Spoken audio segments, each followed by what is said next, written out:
नमस्कार आपण देखुछंती टेक विज्ञान। आज आम यही वीडियो माध्यम जानिबा काजल बशीकरण विषय आउ एही काजल बशीकरण आपण माने निजे निज घरे प्रस्तुत करि पारिबे। आउ एथिपई जेउ जिनिस दरकार पड़ी थाए मो आपण मानकु सब किछि कहिबी। देखंतु एही काजल बशीकरण माध्यम रे आपण माने जहाकु चाहिबे ताहाकु बशीकरण करि पारिबे।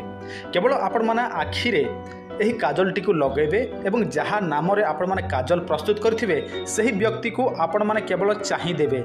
से जदि आपण को चाहि देबो ताहले जीवन थिबा पर्यंत से व्यक्ति आपण गठारे बशीकरण हबो। किंतु गोटे कथा सब बेले ध्यान देबे, बशीकरण अलगा, मोहिनी अलगा एवं आकर्षण अलगा। किंतु एही काजल यह होछि केवल मात्र बशीकरण प्रयोग निमंते। मु आपण मानकु सब किछि एही वीडियो रे कहिबी, तेणु आपण माने धैर्यर सहित वीडियोटी को संपूर्ण भाव में देखंतु। बहुत लोक अछंती जो माने तंत्र मंत्र ता सहित अनेक वृक्षलतार चमत्कारी औषधीय गुण तांत्रिक विधि विधान ए सब जानिबा पई अनेक प्रकार बही खोजी थांती, किंतु आपण मानकु बही दरकार पड़िबो नाही। अति शीघ्र आमर वनौषधि विज्ञान एप्लिकेशन प्ले स्टोर रे पब्लिश हेबाकु जाउछि।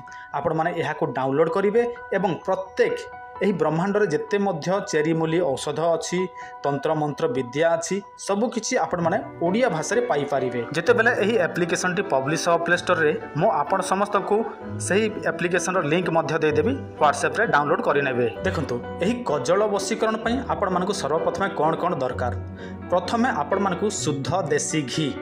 देखंतु आपण माने दुकान रो जोटा आनिबे सेटा डुप्लिकेट, निज घरे जो गाई क्षीर रे प्रस्तुत करुछंती सेटा ही ओरिजिनल, सेटा जोगाड़ कर नेबे। तापर आपण माने कोन करिवे, कपा जोटा कि रुई कुहा जाय सेटा जोगाड़ कर नेबे। तापर आपण माने कर्पूर किंबा सोरिष तेल एटा जोगाड़ कर नेबे, कर्पूर किंबा सोरिष तेल एटा जोगाड़ कर नेबे। तापर आपण माने गोटे मंत्र दरकार पड़िबो, से मंत्रटी ध्यान देकी सुनंतु। क्लीं क्लीं आकर्षय स्वाहा, क्लीं क्लीं आकर्षय स्वाहा एही मंत्र दरकार पड़िबो। तापर आपण मानकु दरकार पड़िबो गुलाब गछर काठ। तापर दरकार पड़िबो आपण मानकु जे कोनोसी माटीर दीप। सब जिनिस जोगाड़ करनेला परे आपण माने अमावास्या रात्रि 12 रे सही दीप रे आपण माने घियो देबे एवं जो आपण माने कपार बलिता बा रुआ नै थिबे सेथिरे सलिता करिकि आपण माने निया जालिबे। आ जते बेले सेठु जलिबो माने जलिबो तापर सेटा कोन करिवे, आपण ता ऊपरे हुए तो माटीर कौनसी पात्र हो किंबा चांदीर अर्थात रूपार कौनसी पात्र रे आपण माने ता ऊपर रखिबे।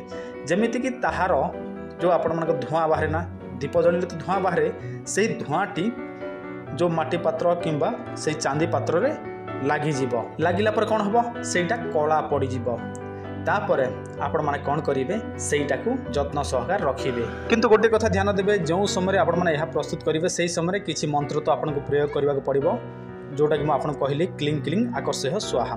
जिते बेले आपण माने काहाकु बशीकरण करिया पई चाहंती जे कोनोसी व्यक्ति भी हो, ताहले सेही समय कोन करिवे, ओम नमो भगवते कामदेवाय अमुकं मे वसं कुरु कुरु स्वाहा एही मंत्रटी उच्चारण करिवे।